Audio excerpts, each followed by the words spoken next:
Unfortunately, he's back. Alpha 2, we might have guys starting to move on our position.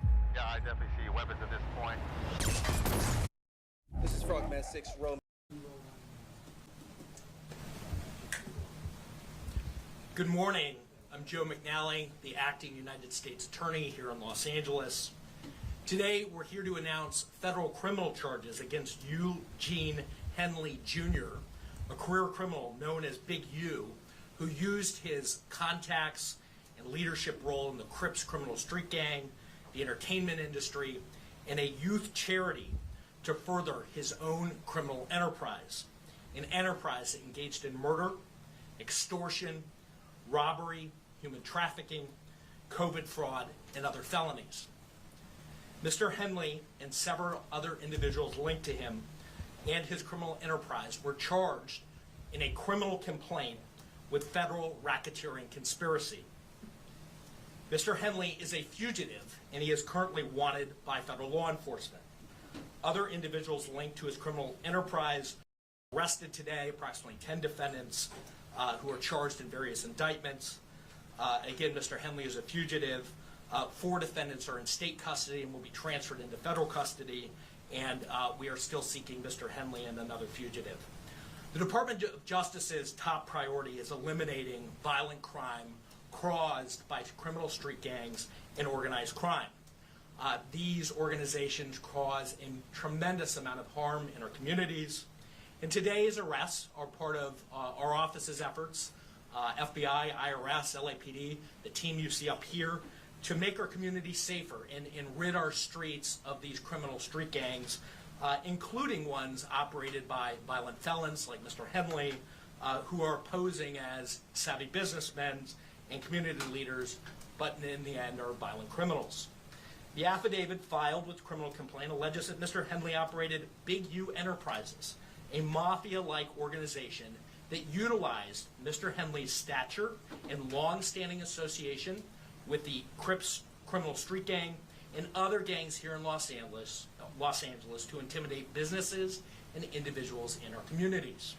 I want to stress that the allegations here in the complaint are allegations only, and the defendants are presumed innocent until proven otherwise.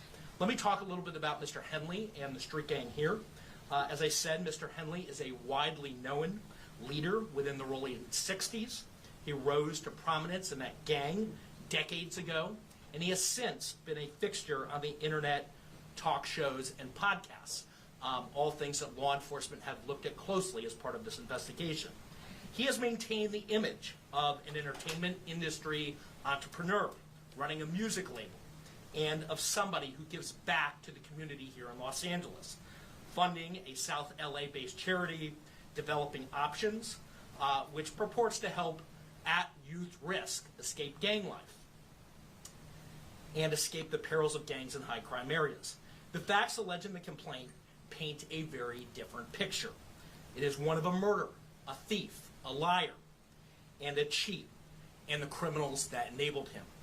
For example, Mr. Henley engaged in a murder of a musician signed to his label in 2021 and dumped the victim's body in Las Vegas off of the I-15 freeway.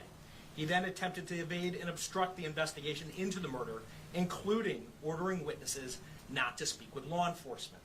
Henley's criminal enterprise also engaged in other crimes, including transporting prostitutes across state lines, extorting strip clubs, marijuana dispensaries, and other businesses, and fraudulently applying for COVID loans in the form of a business relief loan.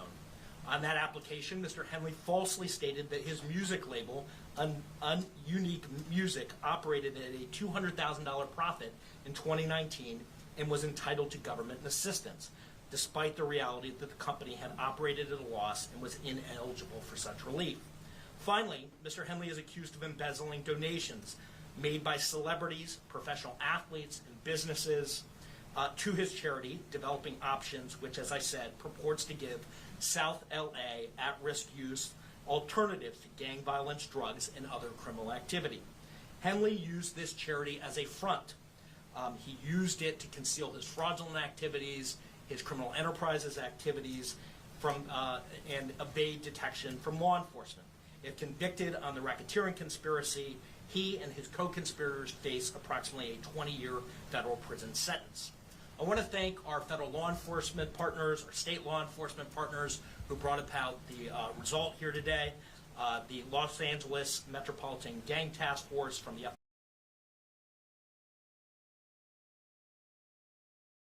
federal prison sentence. I want to thank our federal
Direct access to your favorite site. Good morning. I'm Joe McNally, the acting United States Attorney here in Los Angeles. Today, we're here to announce federal criminal charges against Eugene Henley. Enforcement partners to make our community safer and to protect from these violent acts. And on that, I'll turn it over to the Chief. Thank you, and thank you all for being here today. I'll keep my comments brief. From day one, the Los Angeles Police Department's been proud to stand shoulder to shoulder with the FBI and our partners here today in this critical investigation. The invaluable expertise provided by Operation South Bureau FBI Task Force on the Rollin 60s criminal street gang has played a pivotal role in securing these 19 federal indictments laid out this morning. It's a major step forward in our ongoing fight against gang violence and brings hope and relief to a community that for too long has endured far too much. Together we will continue to protect and serve, working tirelessly to ensure safety in all of our neighborhoods. I'll return the U.S. Attorney, Joe McNally, for any questions follow-up. We'll take any questions. So Henley is still on the loose? He is. Do you expect to snag him today, or is this something where he's gone? Yeah, I think all I can say is that look, he is the leader here, and we're looking for him and trying to find him. He's a fugitive at this point, and we're using resources to try to track him down. When were the other arrests made? The arrests were made this morning, early this morning. And that's of the more than this whole group here that's in custody? Or? So there were a number of arrests, I think roughly 10 this morning, and then there are other individuals who were in state custody that are being transferred into federal custody. But approximately 10 arrests were made this morning. I think you mentioned it earlier, but what kind of penalties or time in prison are these people?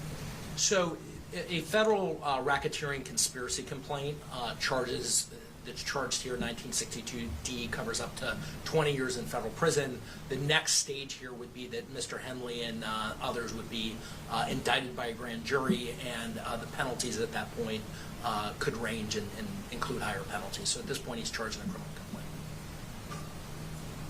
Is he charged with murder too as well? He's charged in a RICO conspiracy, and part of that RICO conspiracy, one of the predicate acts is the murder that is described in the complaint.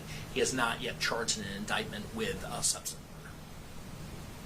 You mentioned the taxpayers were defrauded. Can you tell us how much taxpayer dollars he obtained from what city leader or official?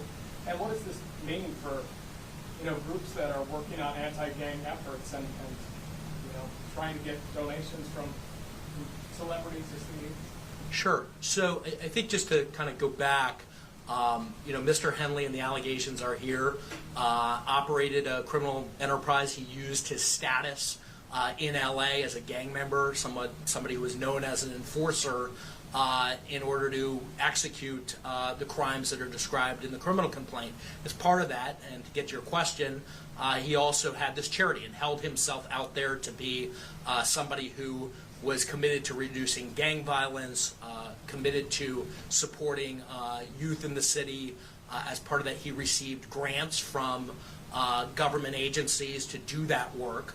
And as we describe in the criminal complaint, he used that goodwill to benefit himself. He diverted money from that charity and lined his own pockets with it, and that money was ultimately traced, and that we can show that he used it for personal purposes. So there was an embezzlement angle to this, to the criminal enterprise, where hundreds of thousands of dollars were siphoned off that should have gone to charitable purposes, gang reduction, gang intervention. Instead, he used it for his own purposes, his own criminal enterprise.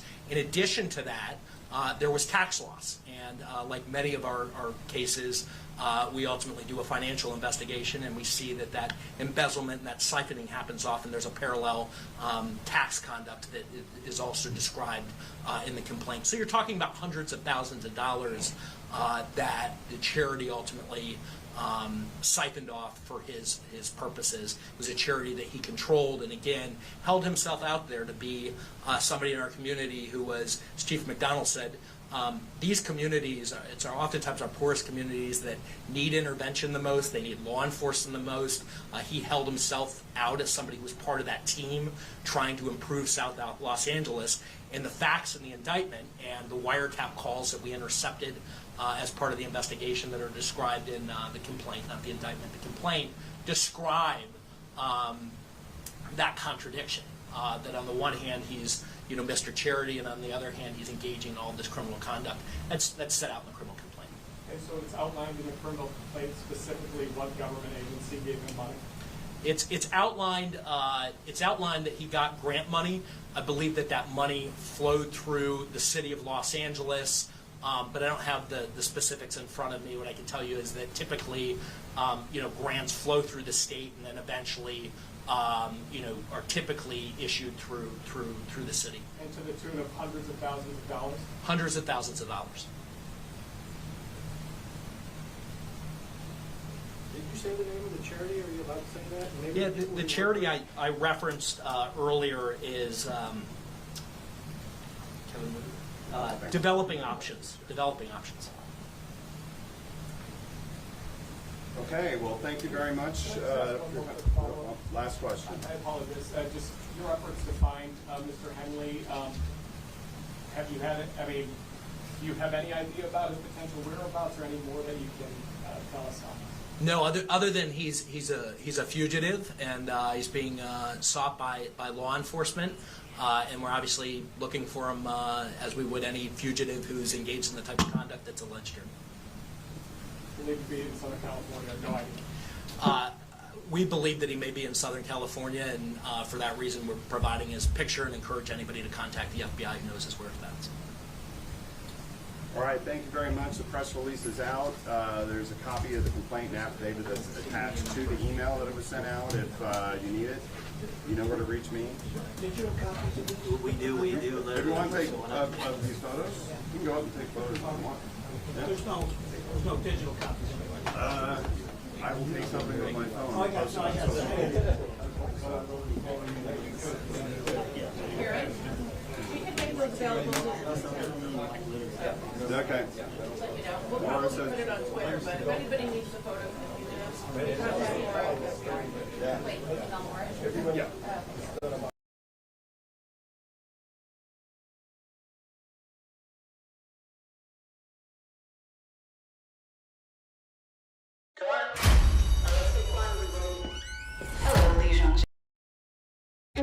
modern look. Thick, absorbent layers. But these napkins...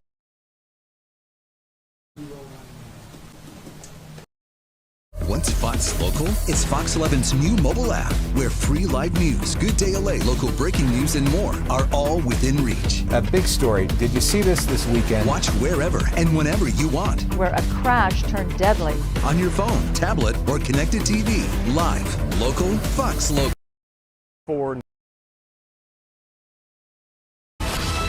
Right now at 11, a big announcement from federal authorities about the Rollin 60s neighborhood Crips gang in South LA. Detectives have arrested multiple people, and this morning they're still looking for others. Good morning, everyone. Thank you for joining us. I'm Annabelle Sedano. Let's get right to it. We have live team coverage of this breaking news. NBC4's Michelle Valles is in Westwood with more on the arrest. But let's get started with Alex Rozier. He was at that press conference and joins us live from downtown LA. Alex. Yeah, they talked a lot about a number of people in this press conference, but the main